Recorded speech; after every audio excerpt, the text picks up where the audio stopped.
Buenas tardes, mis hermanos. Voy a estar con ustedes una vez más. Voy a pedir que por favor abran sus Biblias en Primera de Corintios, capítulo 14, y el día de hoy vamos a estar terminando el argumento de Pablo, que duró 2 capítulos, versículos del 26 al 40. Primera de Corintios, capítulo 14, y voy a leer del 26, versículo 26 al 40. Así dice la palabra de nuestro Señor. ¿Qué hay que hacer, pues, hermanos? Cuando os reunís, cada cual aporte salmo, enseñanza, revelación, lenguas o interpretación, que todo se haga para edificación. Si alguno habla en lenguas, que hable 2 o a lo más 3, y por turno, y que uno interprete. Pero si no hay intérprete, que guarde silencio en la iglesia, y que hable para sí y para Dios. Y que 2 o 3 profetas hablen, y los demás juzguen. Pero si a otro que está sentado le es revelado algo, el primero calle, porque todos podéis profetizar uno por uno, para que todos aprendan y todos sean exhortados.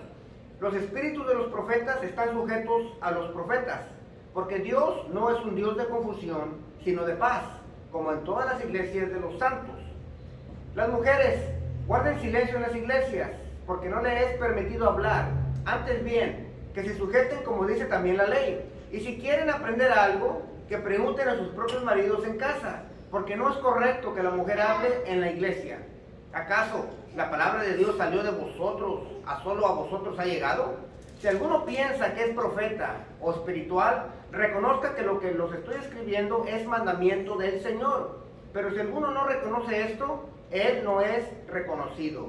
Por tanto, hermanos míos, anhelad el profetizar y no prohibáis hablar en lenguas, pero que todo se haga decentemente y con orden. Pueden tomar sus lugares, mis hermanos.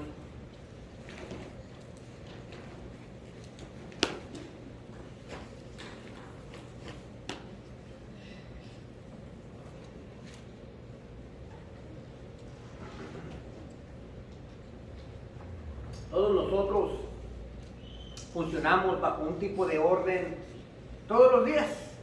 Todos los días no nos damos cuenta porque lo damos como por un hecho, pero todos los días que nos levantamos, cuando vamos a la iglesia, hay un orden en las calles para poder llegar aquí. Hay un orden que se tiene que seguir cuando uno maneja. Hay un orden. Nosotros venimos a la iglesia en los días que están designados y los horarios no andan cambiando. Yo les ando hablando el día anterior, decir, bueno, hermanos, mañana vamos a las 11 de la mañana, porque llegué cansado de la pesca y necesito que recuperarme. Y luego otra semana, hermanos, mañana, como va a jugar mi equipo favorito, mejor vamos a jugar, vamos a la iglesia un poquito más antes, para que yo tenga la oportunidad de ver a mi equipo favorito jugar. Eso no lo hacemos. Un orden quiere decir que es algo que se sigue haciendo y que se sigue practicando, que no cambia.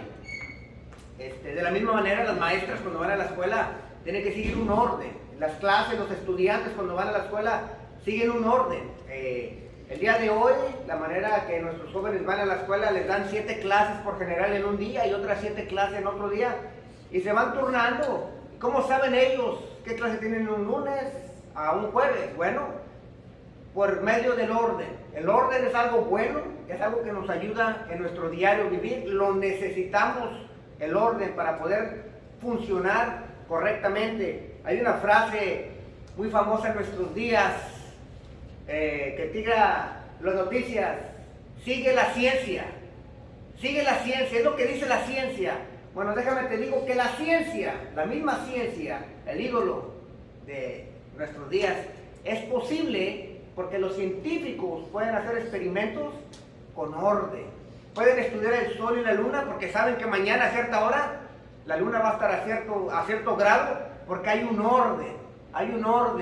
Pueden hacer experimentos y estudiar cosas por años y por siglos, basándose en los datos de los previos científicos, porque las cosas no cambian, siguen un orden. Entonces la misma ciencia depende del orden. que el Señor nos ha dado en la misma creación. El orden es inseparable de la libertad. Lo necesitamos. Mire, le voy a dar tres ejemplos de gobierno. Buscar la libertad por el bien de la libertad sin tener orden es caótico. Eso le llaman anarquía. Es un tipo de gobierno que tiene una anarquía. Anarquía quiere decir que es la ausencia total de estructura gubernamental en el Estado. En otro caso, yo quiero ser libre, pero no quiero tener reglas. Si hacemos eso, seremos libres, pero se iría un caos, porque no hubiera un orden para las cosas. Oye, vamos a la escuela a las 7 de la mañana. No, pues no hay una hora para entrar, es cuando tú quieras. Y si la maestra llega, pues llega, pero no hay un orden. O sea, si no hay reglas, no podemos ejercer una sociedad.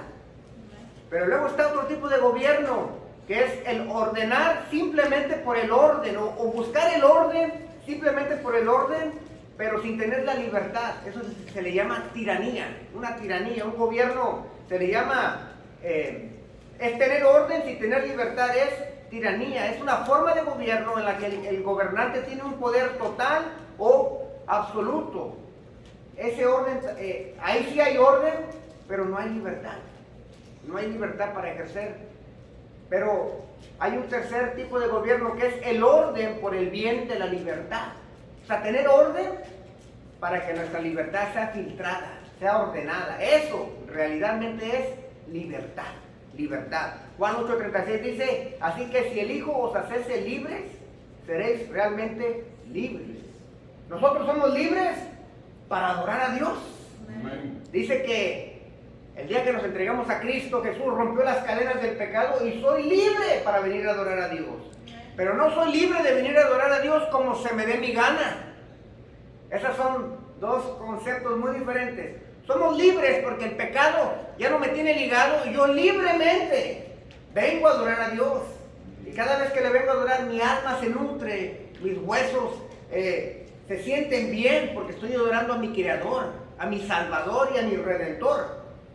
Pero esta libertad que obtenemos en Cristo no nos da la licencia de venirlo a adorar como se nos dé nuestra gana. Esa libertad que nos da Cristo tiene que ser filtrada por su palabra para que nuestra libertad tenga una base de cómo debe ser practicada y usada. Es algo que se le había olvidado a los corintios. Seguimos en la serie de Corintios y los Corintios, una vez más, tiene 2 capítulos, Pablo, hablando sobre cómo se debe de adorar en la iglesia, porque los corintios eran cristianos, porque tenían los dones espirituales, pero lo estaban haciendo de una forma desordenada. Y como vamos a ver, Pablo tiene que regular cómo debemos de adorar en la iglesia, y el contexto donde da la última sección de su argumento es en el contexto de la iglesia, aunque nosotros no debemos de hacer a un lado de que el orden debe estar en nuestras vidas. Tenemos que tener una vida ordenada en el hogar. Una vida ordenada donde nuestros hijos saben que pueden hacer la tarea. Una vida ordenada donde saben que va a estar mamá y papá. Una vida ordenada empieza en el hogar. Pero en el contexto que vamos a verlo hoy, Pablo está hablando en el orden, específicamente en la iglesia. Y por eso he titulado mi mensaje de hoy, edificándonos en orden. Edificándonos en orden.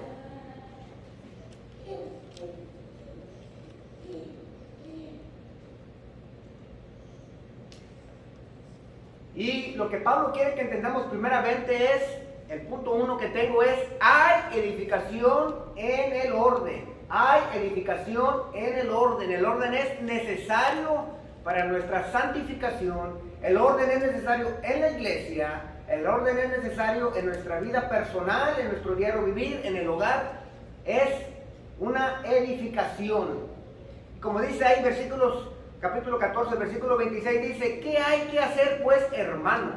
Cuando os reunís, cada cual aporte salmo, enseñanza, revelación, lenguas o interpretación. Así empieza este argumento, pero mire cómo lo termina. Versículos 39 y 40 dice, por tanto, hermanos míos, anhelad el profetizar y no prohibáis hablar en lenguas, pero que todo se haga decentemente y con orden. Y con orden. Esto es importante. Lo tenemos que hacer con orden, dice ahí. Entonces Pablo les dice la pregunta, hermanos, ¿qué hacemos? Hermanos corintios, ¿qué vamos a hacer? Ustedes todos brindan a la iglesia sus dones, pero se están interrumpiendo, lo están haciendo desordenadamente. Entonces dice Pablo, ¿qué hacemos? ¿Cómo le hacemos con esto? ¿Cómo le hacemos con los dones que ustedes brindan? Dice, todo se debe de hacer para la edificación. Esto es algo que he repetido antes porque Pablo lo repite una y otra vez. Los dones son para la edificación de la iglesia. Y es muy probable, como lo vengo diciendo, que los corintios ejercían sus dones de una manera desordenada. Se interrumpían los que daban revelaciones. Tengo palabra del Señor, bueno, yo también. Y querían hablar 2 o 3 al mismo tiempo. De la misma manera, los que hablaban en lenguas lo hacían a la misma vez. Y no había intérprete.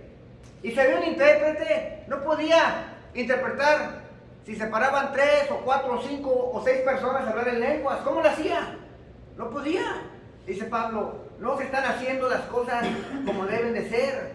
Los que cantaban eran interrumpidos, los que traían salmos, como dice Pablo, los interrumpían. Y en vez de que fuera edificación, era un show. Era un show porque yo estoy seguro que el que estaba sentado en la esquina estaba viendo cómo se peleaban y se estaban entreteniendo, cómo uno se hablaba por el otro, y no era de edificación nada de esto. Aunque los dones son para eso, no estaban usando los dones para eso. Ahora, el texto que leímos ahorita nunca mencionó, el capítulo 12, 13 ni 14, nunca mencionó un pastor o un anciano que pusiera orden. Entonces, este es para los corintios, como iglesia, que se ordenen, que se ordenen. Nunca se menciona a alguien que pueda poner orden. Y la pregunta para todos nosotros debe de ser, ¿cómo puedo ser de edificación para mis hermanos? ¿Cómo puedo ser de edificación para mis hermanos? Esa es una pregunta que Pablo quiere que se pregunten los corintios, y es una pregunta que nos debemos de preguntar nosotros. No es ¿cómo le hago para que la iglesia me ayude? Sino, ¿cómo yo puedo ser edificación para mis hermanos? Esa es una pregunta que debe de estar siempre en nuestra mente, hermanos, porque siempre venimos y nos vamos, pero nosotros tenemos mucho que aportar, muchísimo. Debemos anhelar edificar en la iglesia con nuestros dones, pero ese anhelo se debe practicar en orden. Y Pablo menciona ahí algunos. Dice que el creyente que aporta a la iglesia lo puede aportar con salmos o himnos. Entonces, dice Pablo, este don, practíquelo ordenadamente porque brinda edificación. Ahora, en nuestros días, nosotros cantamos himnos o cantos, los famosos cantos bíblicos que se le dicen, y esos cantos pueden ser de edificación, hermanos, cuando se hacen en orden. Cuando una persona muchas veces se para aquí a hacer un especial, ¿cuántos de nosotros no hemos sido edificados por medio de una canción? ¿Por qué? Porque lo hacen en orden. Esto de que 2 o 3 canten al mismo tiempo, como que no.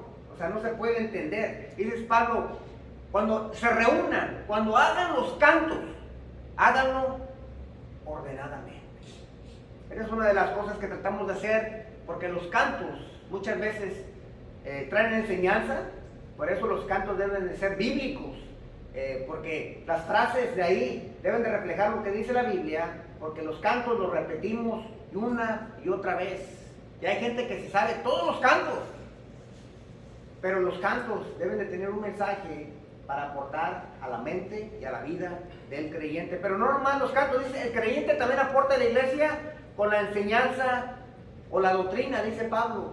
Una vez más, el día de hoy le tocó dar a nuestro hermano Gesaí la clase y nosotros pudimos aportar, pudimos opinar, pero lo hicimos en orden.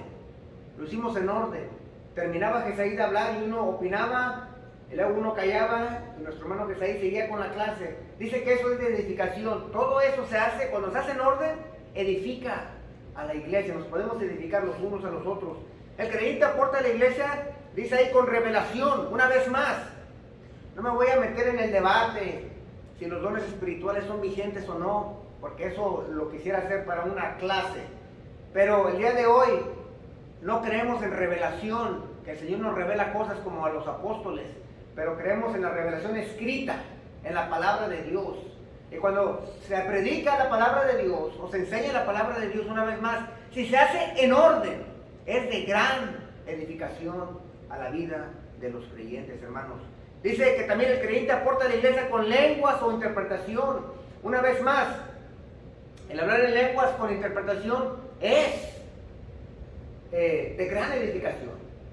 Pero cuando se hace, una vez más, en orden, hermanos. Ahora, nosotros tenemos testimonios. Los testimonios también nos han edificado, hermanos. Pero ¿cómo hacemos los testimonios? Uno por uno. Y cuando uno por uno viene, podemos sentir cómo habla el hermano o la hermana. Cuando hay dolor, podemos sentir el dolor. Cuando hay alegría, transmite alegría. Pero lo podemos entender porque hay un orden, hermanos, en la iglesia. Y también el creyente aporta a la iglesia con servicio, hermanos.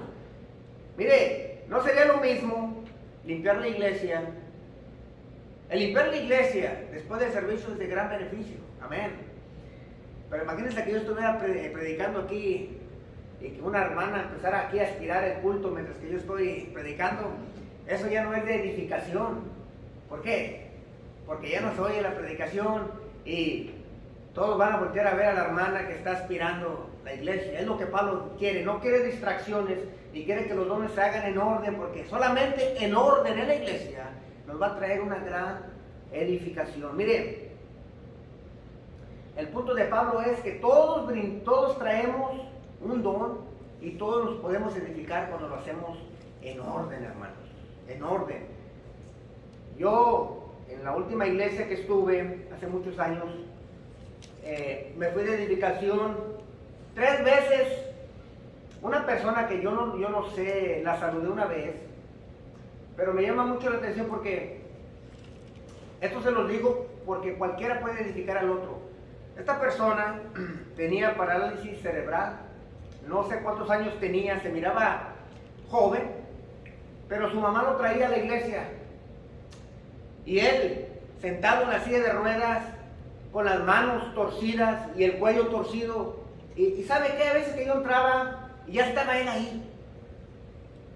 Su mamá ya estaba ahí. ¿Sabe por qué? Muchas veces uno llegaba tarde. Y como todos sabemos, las mañanas del día de iglesia pueden ser muy divertidas en el hogar. Ya sabemos que muchos de nuestros hijos no se quieren levantar, o siempre pasa algo, o el café se te cae en la camisa blanca. Pero un día yo llegué y me di cuenta que la señora, su mamá, siempre llegaba antes que todos. ¿Por qué? Porque ella lo tenía en una silla de rueda y se batallaba para trasladar a esta persona para acá y para allá. Y yo llegaba, las veces que llegaba más temprano, él ya estaba ahí. Y un día me edificó porque dije, wow, cómo yo me quejo. Y tengo todas mis facultades. Esta mamá lo tiene que traer 10 minutos antes. ¿Por qué? Porque ella batalla y estorba. Si viene a la hora de la entrada, viene toda la gente entrando y estorba. Estorba y ella va a batallar más y se va a presionar más. Ella llegaba antes. Y déjame le digo que cuando el pastor ya estaba orando, empezaba a salir la gente, ella se quedaba hasta que todos salieran. Esa persona que tenía parálisis cerebral era el primero y el último.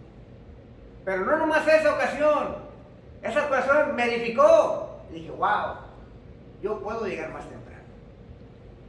Pero no nomás eso, después llegué otra vez. Y uno llega de malas a veces a la iglesia, no creo que yo sea el único.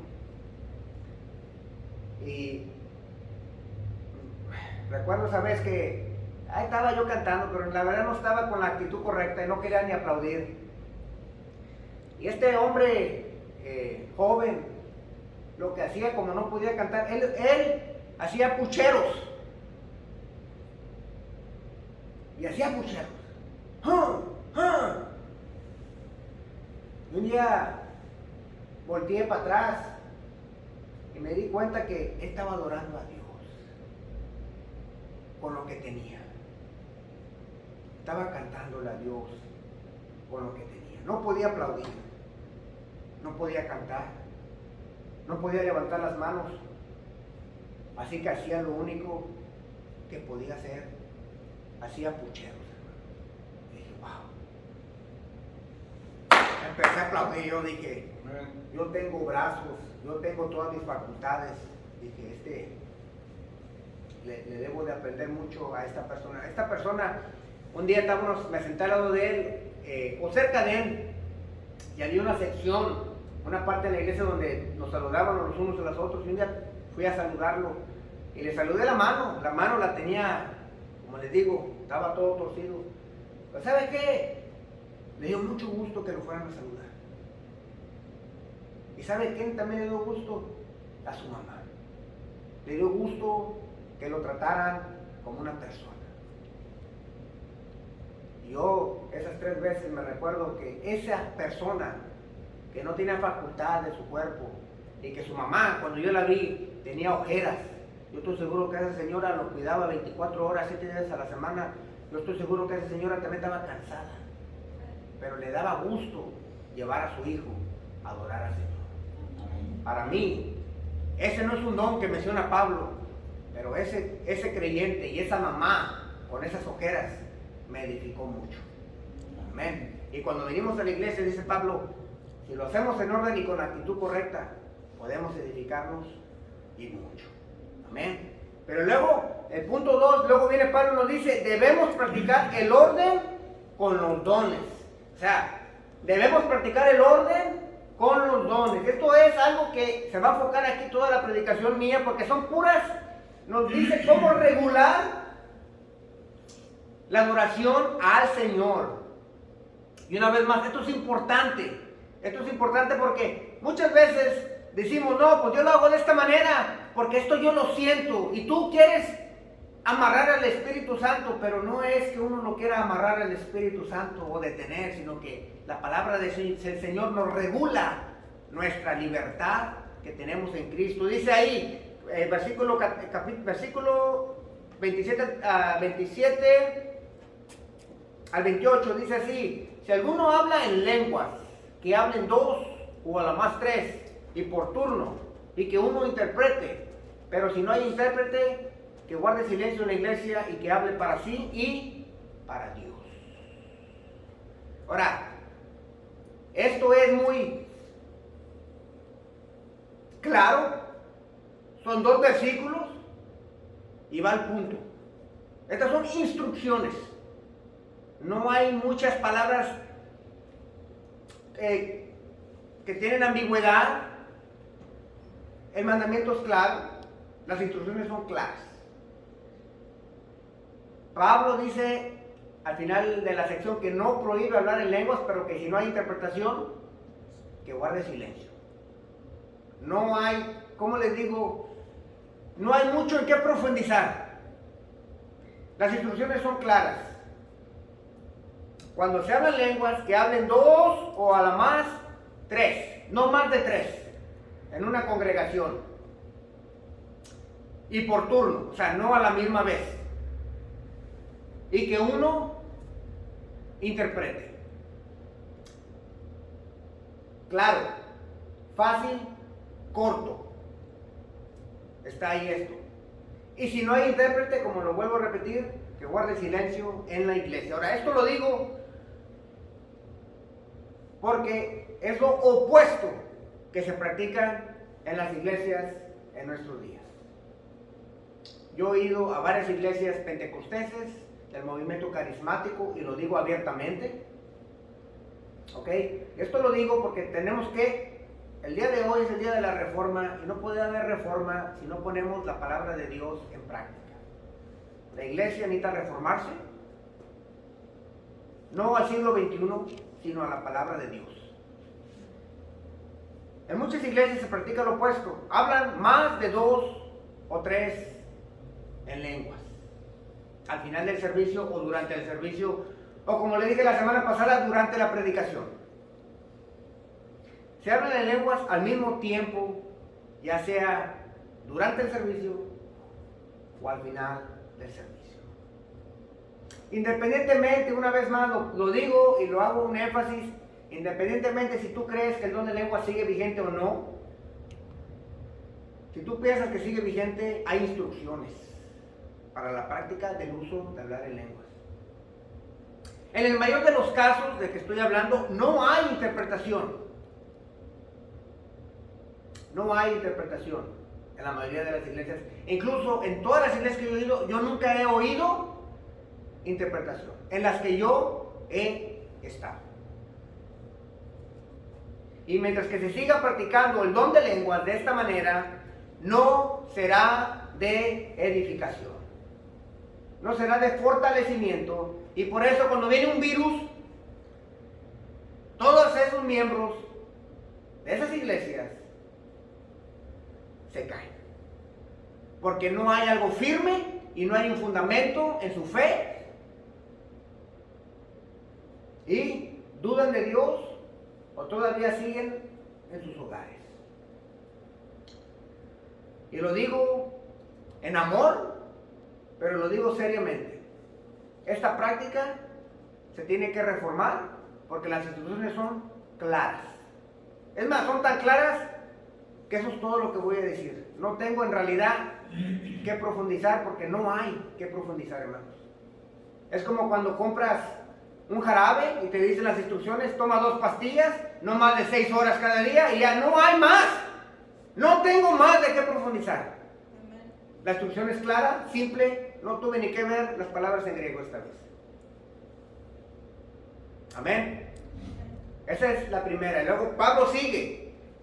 Ahora, primero les dice a los hermanos que hablan en lenguas porque estaban interrumpiéndose entre uno y el otro y no estaban interpretando. Ahora sigue con los que profetizaban.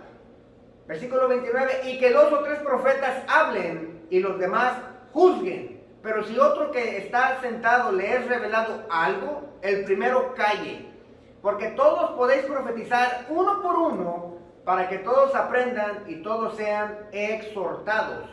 Y luego algo muy importante que dice, los espíritus de los profetas están sujetos a los profetas. Una vez más, Pablo nos está dando instrucciones. Dice que solo 2 o 3 profetas hablen y por turno. Los profetas, ya lo dije, es gente que el Señor les revelaba cosas en la iglesia primitiva. Todavía no tenemos la Biblia, como la tenemos ahora completa, y todavía se estaban fundando iglesias. ¿Ok? Pablo fundaba una, Pedro fundaba otra, o sea, se estaban fundando iglesias y se necesitaba orden y el Señor daba revelación. El tiempo de reunión es limitado, no solamente en el primer siglo, pero en el día de hoy el tiempo de reunión es limitado. Estamos limitados a cierto tiempo. Y Pablo limitó no más de 3 profetas que hablaran por servicio, en otras palabras, o sea, no más de 3, 1, 2 o 3, pero por turno. O sea, él limitó a 3 mensajes por servicio. Ahora, yo ya les he dicho esto, mis mensajes, las estadísticas no me favorecen.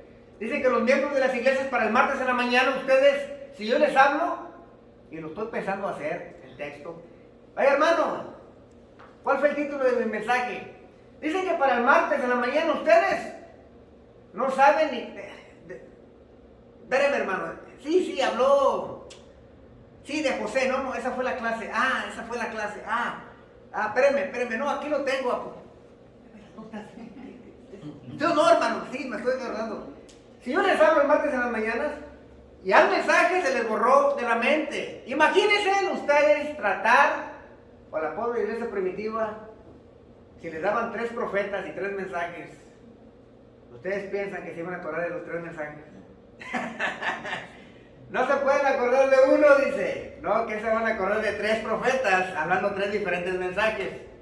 O, a lo mejor si les gusta uno de los 3, se acuerdan de uno, pero no se acuerdan de los otros 2. Ahora, dice, y sigue regulando esto, los demás profetas, dice, deberían juzgar la revelación, o sea, dice que los demás profetas deben juzgar el mensaje, que uno profetice y que 2 o 3 juzguen. Aquí es donde viene, es muy probable que el que tuviera el don de discernimiento de espíritus juzgara estas revelaciones? ¿Por qué tenía que juzgarlas? El Espíritu Santo no se puede contradecir. El Espíritu Santo no se puede contradecir. Mire, le voy a decir algo. Jesaí dio la clase el día de hoy. Yo no había leído el pasaje de Jesaí que él iba a dar. Yo estaba preparando mi sermón. Y la sección que yo leí el día de la mañana fue cuando Cristo va a Galilea. Y dice que yendo a Galilea fue una gran luz para los gentiles. Pero dice ahí, mencionó que pasó al otro lado a Efraín. Y el día de hoy estuvimos hablando de las 12, de los hijos de José, de las 12 tribus. Yo me estaba riendo porque también dijimos en el día de ahora que Él le dio pan, no solamente a los creyentes, sino a los gentiles. Y es lo que Jesucristo hizo cuando fue a Galilea. Yo nomás me reía por dentro, dije, mira cómo yo escogí supuestamente un pasaje, pero coordina con lo que se está dando en la clase.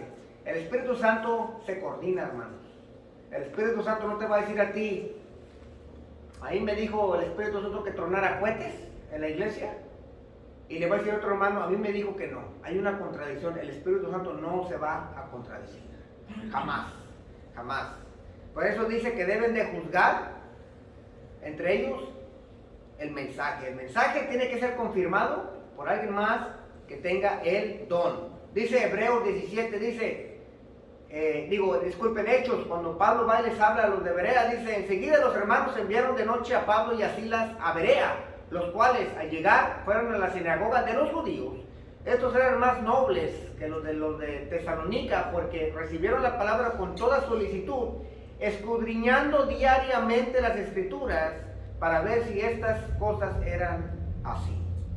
Pablo iba con los de Berea, lo atendieron a Pablo, pero cuando se fue dice que ellos mismos estaban escudriñando el Antiguo Testamento para ver si las profecías de Cristo que Pablo vino y les predicó eran ciertas. Todos ustedes tienen la responsabilidad de juzgar y de discernir todo lo que enseñamos y predicamos en este púlpito, mis hermanos. Es más, los exhorto. Las predicaciones están en video. Muchos de ustedes toman notas. Debemos de juzgar todo lo que es predicado y enseñado en este púlpito. Solamente es la única manera de poder checarnos y de no hacernos, ¿cómo se les dice? Una secta, o estar prohibiendo a la gente que cuestione al líder, porque cuando el líder cae, pide que todos los demás lo sigan. Y eso no es correcto.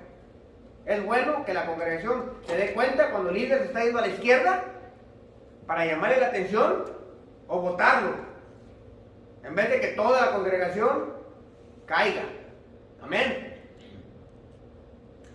Debemos juzgar y comparar todo lo que haga un predicador o un maestro al lado de las escrituras. Desafortunadamente, la mayoría de los hermanos no tienen el hábito de estudiar profundamente las escrituras para tener un criterio cómo juzgar las enseñanzas o predicaciones. Y también, hermanos, desafortunadamente, en vez de juzgar las enseñanzas o las predicaciones, por general juzgan al predicador o al maestro. Oye, ¿ya viste el pelo de atrás? Lo tiene parado. Oye, ¿ya viste cómo el pastor se sigue rascando la nariz? ¿Ya viste cómo se sigue? Oye, pero ¿cómo estuvo la predicación? Pues no sé, pero ¿sí viste cómo se le paró el pelo arriba? ¿Sí viste cómo la corbata le caía floja? Por general juzgamos la apariencia del predicador, pero no juzgamos la predicación. Y eso es donde debe de estar la atención. Por eso Pablo dice, hey, cuando profeticen, lo tienen que hacer en orden. Y alguien más tiene que discernir. Cuando predicamos la palabra del Señor o cuando la enseñamos, solamente uno está en el púlpito, hermanos. No podemos estar haciendo 2 o 3 púlpitos y estarnos hablando por encima de los otros. Nunca será de edificación. Y esto es algo claro que viene aquí. Y luego dice algo interesante. Los espíritus de los profetas están sujetos a los profetas. ¿Qué quiere decir Pablo con esto? Esto se lo está diciendo a los profetas. Le está diciendo, hey, no hay excusa por la cual los que profetizan se tengan que estar interrumpiendo. Es lo que está diciendo Pablo. los profetas no pierden el control en un trance extático o como si estuvieran poseídos por algún espíritu extraño. Estos hermanos estaban profetizando y uno estaba hablando y dice, yo también tengo palabra del Señor y el Señor ha dicho. Y dice Pablo, ¿qué doctrina están trayendo a la iglesia? No estén viendo películas de terror. Cuando el Espíritu Santo te da una revelación, no es una posesión. No puedo, hermano, tengo que hablar porque no puedo dejar de hablar porque el Espíritu Santo me está controlando y no puedo dejar de hablar. No. Por eso Pablo dice, cuidado, profetas. El espíritu de los profetas está sujeto a los profetas. La revelación de Dios a los profetas no es posesión. Tienen el control para callar y ser ordenados en la iglesia. Ahora, ojo, porque estos dos puntos son importantes para entender el tercero. El primero les está diciendo que se callen a los que no tienen interpretación.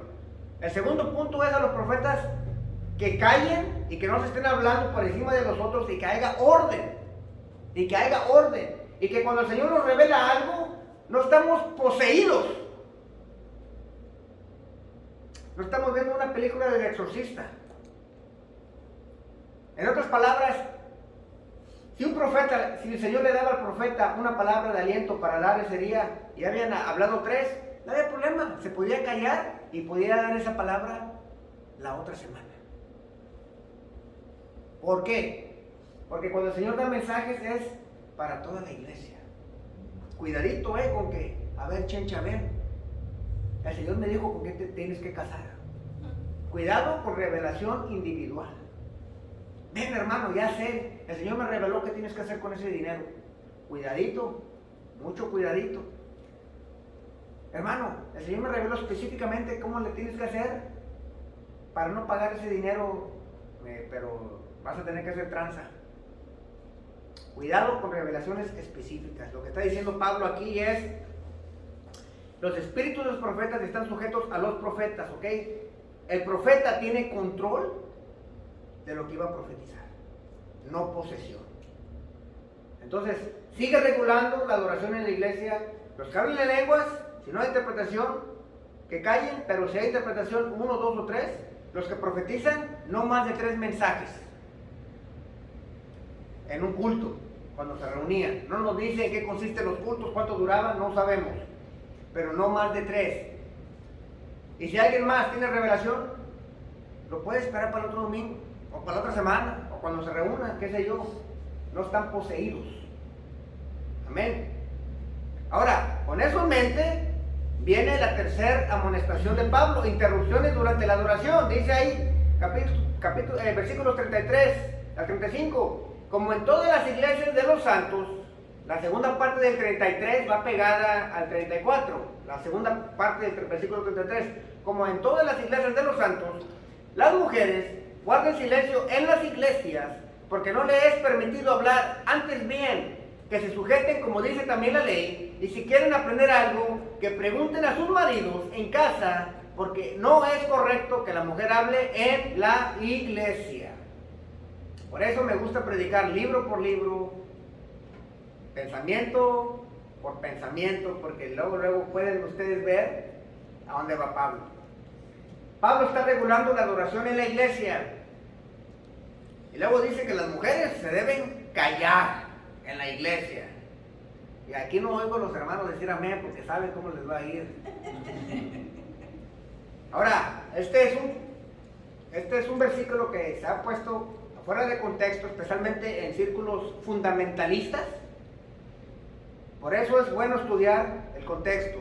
Ya van, acaba de regular 2 cosas: hablar en lenguas y profetizar. ¿Por qué? Porque lo estaban haciendo en desorden. Aquí está corrigiendo a las mujeres porque también va por la misma línea.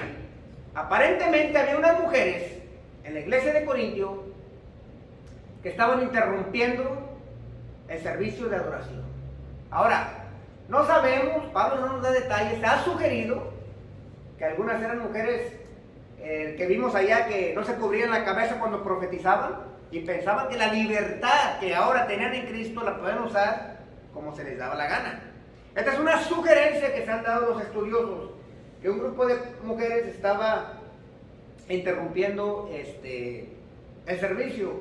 La otra sugerencia que se ha dado es, acuérdense que las mujeres no tenían voto y el cristianismo las dejó entrar a la iglesia y ser uno, como los hombres.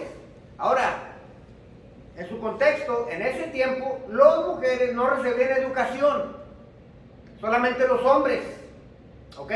Y se ha sugerido que muy probablemente, como había judíos con los corintios, que seguían practicando donde las mujeres se sentaban acá y los hombres se sentaban allá. Es una práctica judía y había muchos judíos en la iglesia de los corintios. Lo que se cree que estaba pasando, para pintarles la foto, es que estaban profetizando y las mujeres, miren, las mujeres no son como los hombres. ¿Quién se ha perdido aquí siendo hombre? Yo me he perdido, no me voy a parar a preguntar dónde estoy, o cómo llegar. Yo sé cómo llegar al 45, a mí no me andes ahí no, yo sé dónde estoy, más o menos. Estamos norteados, pero más o menos sí sé dónde estoy. Los hombres no hacemos preguntas. Ahora, ¿qué hace la mujer? La mujer no dice nada primero. Déjalo que se haga garras. Ya después que tiene media hora y está sudando el esposo porque no encuentra el camino, ya la mujer también ya le está dando hambre y dice, mira, párate aquí. No voy a preguntar. No. Yo le pregunto, paso por los niños, ya tenemos hambre. ¿Qué hace la mujer? La mujer sí pregunta. Oiga, disculpe, ando buscando la calle. Ah, sí, mire. ¿A qué voy con esto? Se estaba profetizando y las mujeres estaban haciendo preguntas. Y si el esposo estaba allá, imagínense. Oye, Pancho, ¿qué quiere decir con eso? Cállate, mujer, Pancho, oye, ¿sí lo oíste? Que debes llamar a la mujer como un vaso frágil.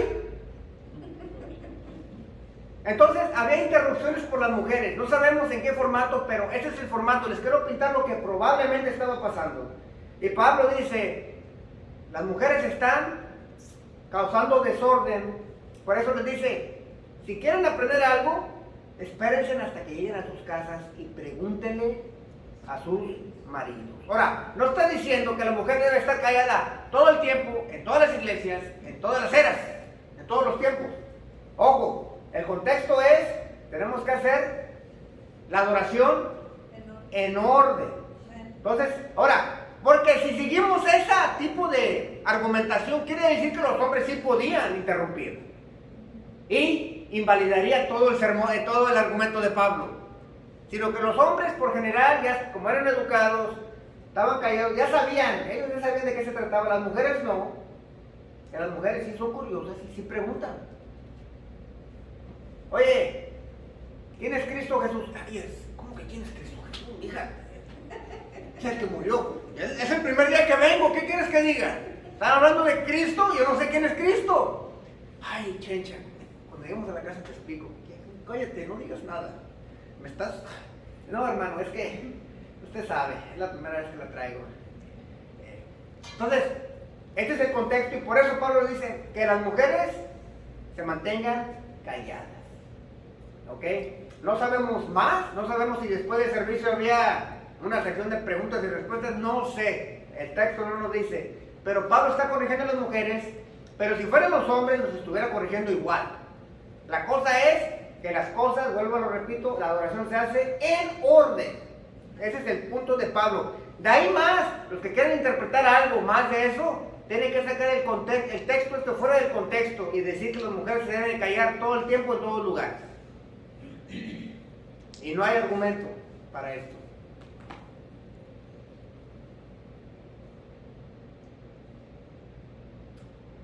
Ahora,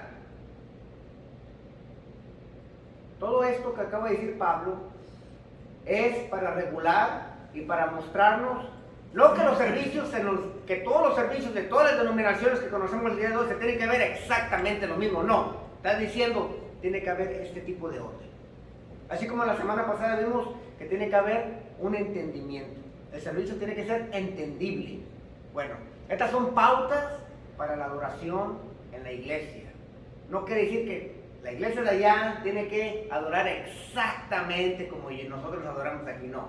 Simplemente que tiene que decir que dentro de esa adoración tiene que haber orden y, como dije la semana pasada, tienen que ser entendibles los servicios de adoración.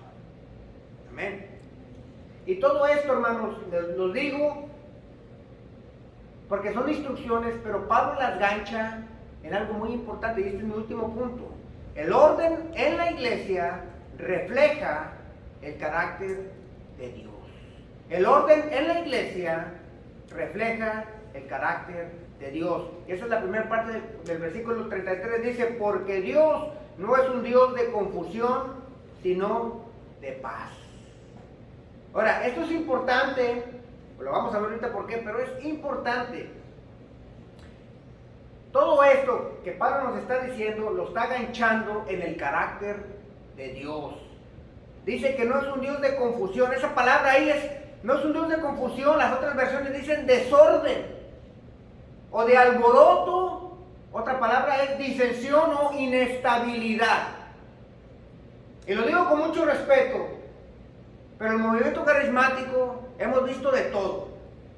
Entras y andan sillas volando, gente vomitándose, gente, hemos visto videos corriendo afuera a comer zacate, gente riéndose a lo loco, pastores o líderes quitándose el saco y aventándolo, y la gente al momento que lo cacha se cae. Le dicen la unción del saco, le dicen.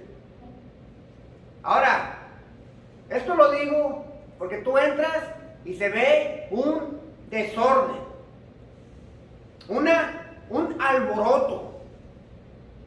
Y Pablo está diciendo, lo que hacemos aquí refleja al Dios que adoramos. Y si yo entro a una de esas iglesias y yo veo eso, me va a decir que el Dios que adoran en esa iglesia es un Dios de desorden. Y eso la Biblia no dice. Dice, no es un Dios de confusión, sino de paz. Esa palabra paz también se traduce como orden o buen orden. Es un Dios de orden, de orden.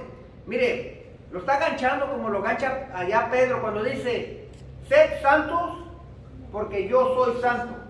Pedro dice, deben de ser santos ustedes porque su Padre es santo. O sea, está ganchando el mandamiento en el carácter de Dios. Bueno, Pablo está ganchando la adoración en la iglesia al carácter de Dios. Debemos de adorar con orden, porque así vamos a reflejar al Dios que venimos a adorar. Y Dios es un Dios de orden. Dios creó el universo, creó el mundo en 6 días y descansó en el 7º día, hermanos. Lo hizo en orden. Es un Dios de orden. ¿Lo pudo haber hecho así? Sí, lo pudo haber hecho en un segundo. Pero el Señor decidió ir un día, una noche, un día, una noche. ¿Por qué? Nos está mostrando que hay un orden en su forma de pensar, en su forma de ser. Sale del carácter de Dios, ser ordenado. El plan de redención se estableció en la eternidad y se lleva a cabo en tiempo, en orden. Hay un orden que el Señor está siguiendo. Por eso no se ha consumado su plan, porque el Señor no va a consumar su plan nomás porque, ya me cansé de esperar. Ok, Jesús ya ve y quema la tierra. No, hay un orden en el Señor. Y ese orden se debe de reflejar, así como reflejamos el amor y reflejamos la santidad, dice Pablo, en la iglesia, en el contexto de la iglesia, cuando nos reunimos, debemos reflejar orden, orden. Mire lo que dice Gálatas 4, dice, pero cuando vino el cumplimiento del tiempo, esto es importante, cuando vino el cumplimiento del tiempo, Dios envía a su Hijo, nacido de mujer y nacido bajo la ley, para que redimiese a los que estaban bajo la ley, a fin de que recibiéramos la adopción de hijos. ¿Cuándo vino el Hijo? El cumplimiento del tiempo. ¿Quién estableció esos tiempos? Dios. ¿Por qué no vino hace 3000 años? Porque Dios tiene un orden, un orden. No pudo venir antes de que diera la ley mosaica. Dice que tenía que nacer bajo la ley.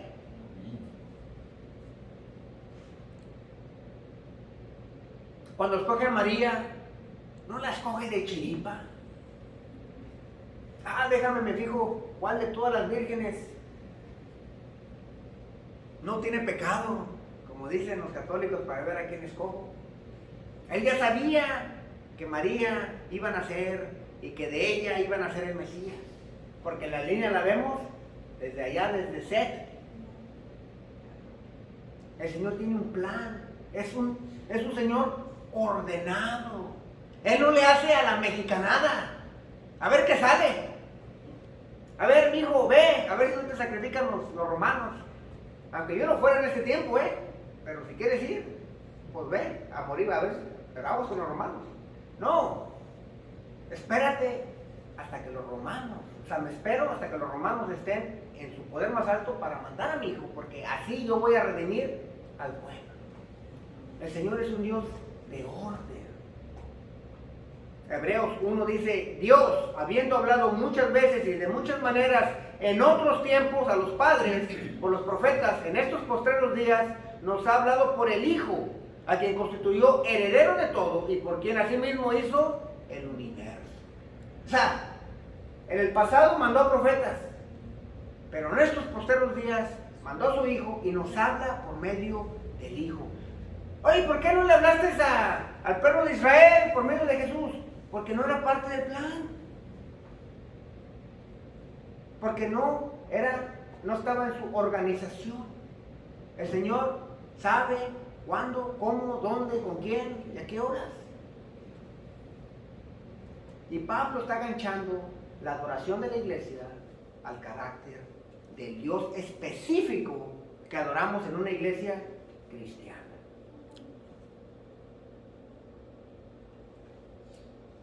Ahora, como lo gancha en eso, es importante esto que voy a decir. El orden no tiene que ver con la denominación a quien perteneces.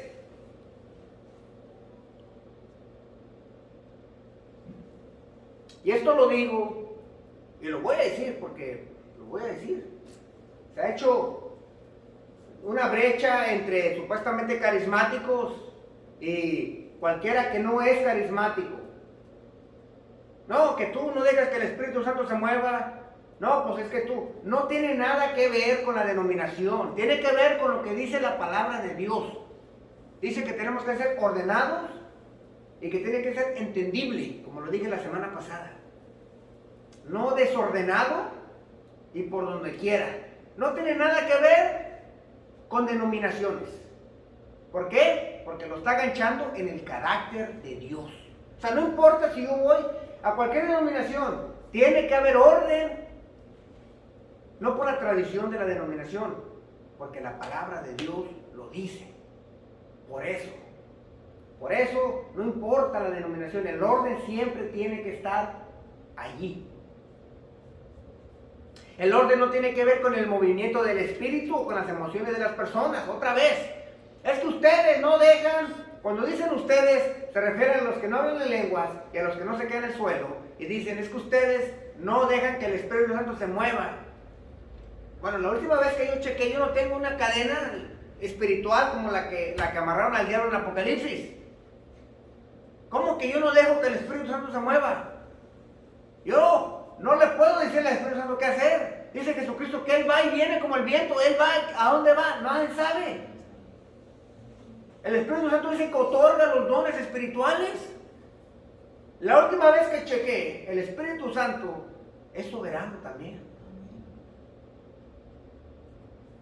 Y lo dicen para justificar las prácticas que están haciendo. Sí, mira, sí, estamos haciendo esto, pero porque el Espíritu Santo se está moviendo. Lo vuelvo y lo repito, el Espíritu Santo nunca se va a contradecir. No va a decir estas instrucciones Pablo aquí, y luego darle la luz verde a una iglesia, hacer lo opuesto que el mismo Espíritu Santo inspiró a Pablo a escribir. Simplemente no va a pasar. O alguien está mal. O esa iglesia particular está mal, o el Espíritu Santo está mal.